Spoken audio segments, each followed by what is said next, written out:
Hello and welcome to This Week at the Movies. My name is Matt, and we have reached Steven Spielberg release weekend. That is always a big weekend, especially when it comes in a summer blockbuster form. And of course, I'm talking about the big movie of the weekend, and that is Disclosure Day. This one co-written by Spielberg and David Koepp.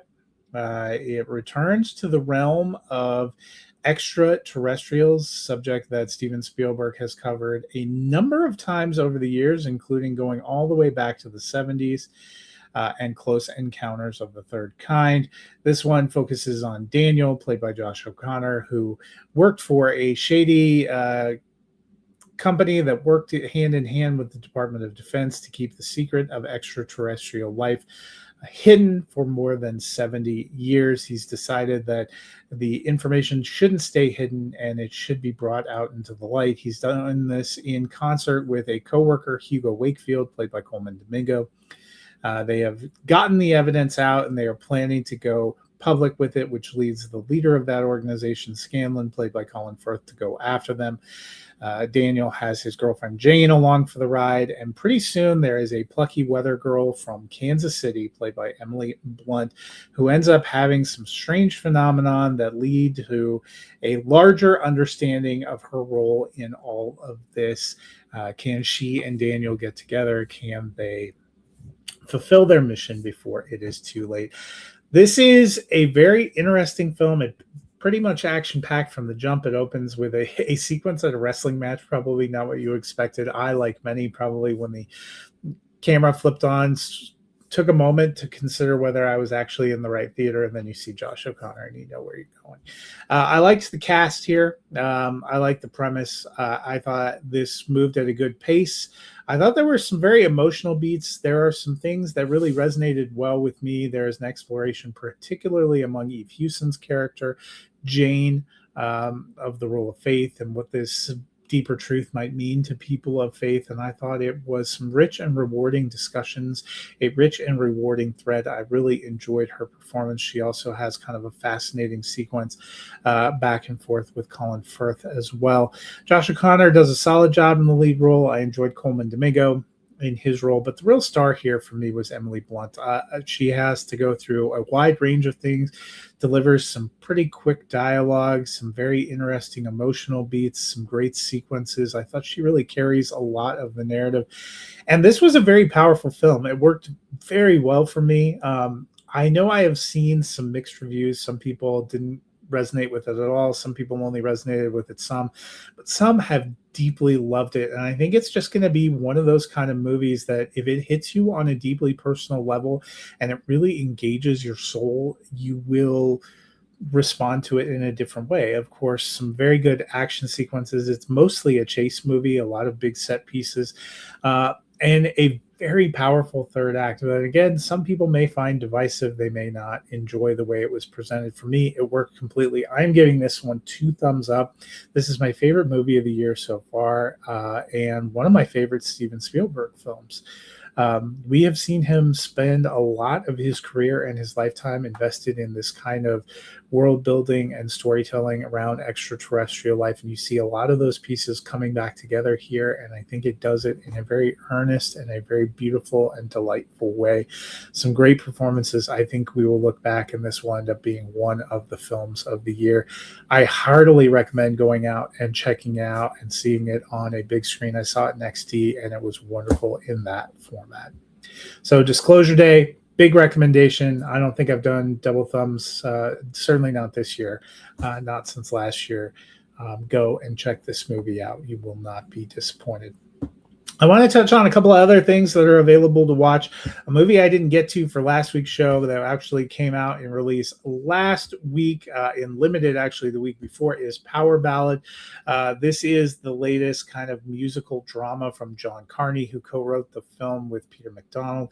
It has a banger of an original song that you will see in here, which makes a lot of sense. This is the guy that brought us Once and Sing Street and films of that ilk. It centers around Rick Powers, who was at one point an up-and-coming rocker in days gone by, but he ended up meeting his wife, falling in love, and remaining in Ireland, where he is now part of a wedding band. He sometimes sings pieces of his own original music and gets it out there in the world. But in one of their weddings, they connect with Danny Wilson, played by Nick Jonas, who was a boy band star who's now trying to break big on his own as a solo artist, but he's having a little bit of trouble finding his own unique sound. He and Rick jam one night. Rick gives him some advice and some thoughts on some of his original work, and then Rick plays a few of his own originals for Danny. And about 6 months later, one of Rick's most precious original songs he hears as a Danny Wilson original kicks off a fight for credit. It really sends Rick spiraling down a path. You learn a little bit more about the genesis of that song and why it matters so much, and you really go on a journey. I really enjoyed the song. I enjoyed a lot of the musical performances. I think Paul Rudd is great and captivating in the lead role. I thought Nick Jonas did a decent job.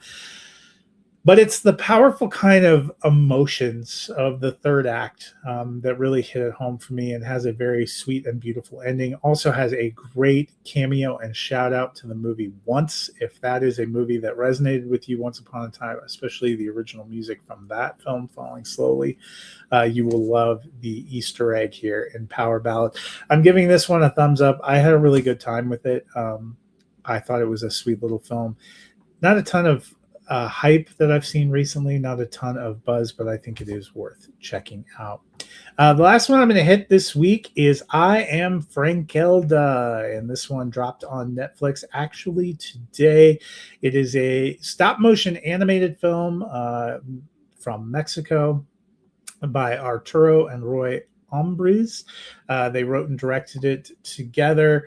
It tells the story of Frankelda, who is a writer in the 19th century Mexico, who she can't get people to take her seriously or to buy into her stories. And one day she is confronted by the mysterious Prince Hernival, who was a subject and a hero of her stories and part of a vivid world of imagination that turns out to be quite real. And she's transported there because they need somebody to help them tell better stories so that they can ensure their own survival.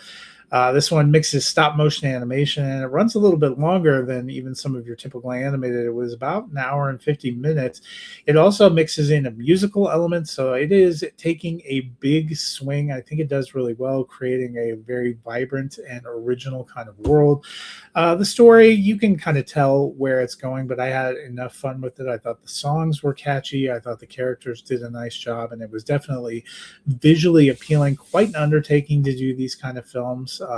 And quite an undertaking to do these kind of original films. But if you like things like Coraline or The Nightmare Before Christmas, or even what Guillermo del Toro did with Pinocchio a few years ago for Netflix, I think you will be into the style here.